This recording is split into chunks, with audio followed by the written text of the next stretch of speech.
مرحوم آیت اللہ فقیہ سید محمد رضا حسینی شیرازی، مرجع عالی قدر آیت اللہ العظمی سید محمد حسینی شیرازی، المعروف مجدد ثانی اور صاحب کتاب موسوعہ فقہ 110 جلد کے فرزند ارشد ہیں۔ آپ آیت اللہ العظمی مرزا سید مہدی حسینی شیرازی، زعیم حوزہ علمیہ کربلا کے پہلے نواسے اور مرزائے بزرگ شیرازی رضوان اللہ علیہ تحریم تمباکو کے صاحب فتویٰ اور مؤسس حوزہ علمیہ سامرا کے اولاد میں سے ہیں۔ آپ سن 1379 ہجری کربلا مقدسہ میں پیدا ہوئے اور بچپن میں ہی علوم دینیہ کی تعلیم حاصل کرنے کے لیے مدرسہ حفاظ کربلا چلے گئے اور 10 سال کی عمر میں والد کے ہاتھوں لباس روحانیت کو زیب تن فرمایا۔ انہوں نے اپنے والد، چچا اور آیت اللہ العظمی وحید خراسانی دامظلوں کی خدمت میں فقاہت اور اجتہاد کے عظیم مراتب طے کیے۔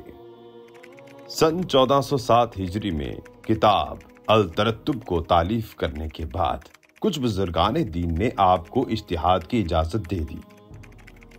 اس کے بعد انہوں نے مختلف علوم کو تدریس کرنا شروع کیا، جیسے فقہ، اصول، تفسیر، رجال اور اخلاق وغیرہ۔ آپ کے دروس میں سینکڑوں کی تعداد میں فاضل طلاب شرکت کر کے علمی استفادہ کیا کرتے تھے۔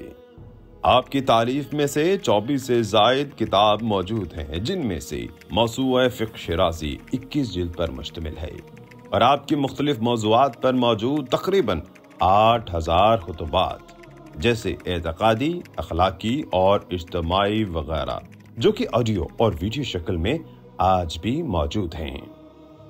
آپ 26 جمادی الاول 1429 ہجری قم مقدسہ میں وفات پائے اور حرم حضرت فاطمہ معصومہ علیہ السلام میں تشییع کے بعد آپ کے جسد اطہر کو کربلا مقدسہ عراق منتقل کیا گیا اور حرم امام حسین علیہ السلام آرام گاہ خاندان شیرازی میں سپرد خاک کیے گئے۔